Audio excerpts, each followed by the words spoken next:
Já vi muita gente especulando em cima da chamada seita dos Nicolaítas, que Yeshua cita no texto do Apocalipse. O que dizer sobre os Nicolaítas? Dizem que não há muito o que falar sobre eles, porque não há registros sobre eles. Errado. Para conhecermos de perto os hereges do primeiro século, como esse Nicolau, temos que ir nas fontes certas. Tem gente que não sabe nem procurar as fontes certas, por não conhecer a história da igreja, teologia. Mas as fontes estão aí, à disposição, na própria internet em geral. Os grandes hereges do passado foram descritos e registrados, sim. Por quem? Por outros hereges do passado. Um atacava a visão do outro para poder se sobressair. Um herege falava mal do outro para poder ser considerado como um justo ou um pai da igreja, como eles falam. E de todos os hereges do século I a II, o que mais escreveu sobre o legado dos Nicolaítas foi aquele conhecido como Epifânio de Salamina. Se você já estudou a história da igreja, você já ouviu falar desse nome. Epifânio de Salamina foi um bispo católico que viveu do ano 367 ao ano 403. Seus relatos a respeito dos Nicolaítas são sórdidos e nojentos. Por isso eu irei fazer um resumo básico, para não ter que entrar em detalhes desnecessários. Resumidamente, Nicolau, um dos 7 diáconos que aparece no texto de Atos dos Apóstolos, Nicolau acabou misturando assuntos sexuais com assuntos religiosos. Segundo os escritos de Epifânio de Salamina, Nicolau tinha uma mulher muito bonita, e ele tentou se abster da vida sexual com sua esposa para parecer mais santo. Mas como não conseguiu, acabou inventando justificativas religiosas que acabaram meio que divinizando os sentimentos eróticos.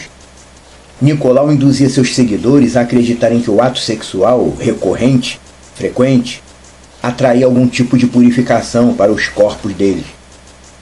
Inclusive, Epifânio de Salamina registrou em seus escritos uma frase de Nicolau, onde ele dizia assim: a menos que a pessoa não faça sexo todos os dias, ela não tem parte na vida eterna. Olha só os tipos de heresia que já se falava no primeiro século. Os Nicolaitas, ou pelo menos muitos deles, ou a maioria deles, glorificavam um ser chamado Barbelo. Barbelo, na literatura gnóstica, é uma emanação andrógena do divino, por assim dizer. Outra aberração. Barbelo é a mãe-pai, o útero de todas as coisas. É coisa de gnóstico. E os Nicolaitas estavam tão imersos na carnalidade que a teologia deles acompanhava o pensamento gnóstico. E seus estudos mais pareciam a descrição de um ambiente sexual dentro do mundo celestial. Simplesmente torpe. Basicamente é isso. Os Nicolaitas misturavam sexo com busca espiritual, como se o poder feminino da sedução tivesse algum poder de fazê-los crescerem como homens espirituais. E hoje vemos religiões místicas com sacerdotisas que praticam sexo perante um altar, como se isso trouxesse o poder da divindade a alguém. É por isso que Yeshua declarou que odeia as obras dos Nicolaitas. Por causa deles, hoje temos no mundo diversos tipos de religiões, dentre aquelas que misturam sexo com busca do sagrado, como se o sagrado estivesse ligado ao que é erótico. Isso nem deveria ser assunto para se tratar dentro de uma congregação. Isso é assunto para se tratar entre marido e mulher em casa. E tudo isso começou por quê? Porque no início de seu ministério, entre aspas, Nicolau se sentia poderoso, espiritual, e tentou demonstrar isso se abstendo da vida sexual com sua própria esposa, a qual era seu direito, por ser sua esposa. Mas como ele não conseguiu se abster da vida sexual, voltou com força total a ela. Isso não é pecado, claro, porque ela era a esposa dele. Mas ele passou a considerar a energia sexual como um componente fundamental para o crescimento espiritual. E isso não existe.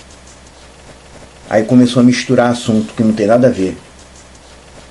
Vida sexual entre casados não é pecado, mas também não tem ligação nenhuma com o crescimento espiritual. O legado dos Nicolaitas só foi fundamental para uma coisa, para banalizar o sexo. E hoje nós vemos o quê? Vemos cristãos e religiosos fazendo justamente isso, cometendo adultério e seguindo seus instintos carnais como se isso fizesse parte da vida espiritual. E muitos praticam isso sem nem sentir culpa nenhuma.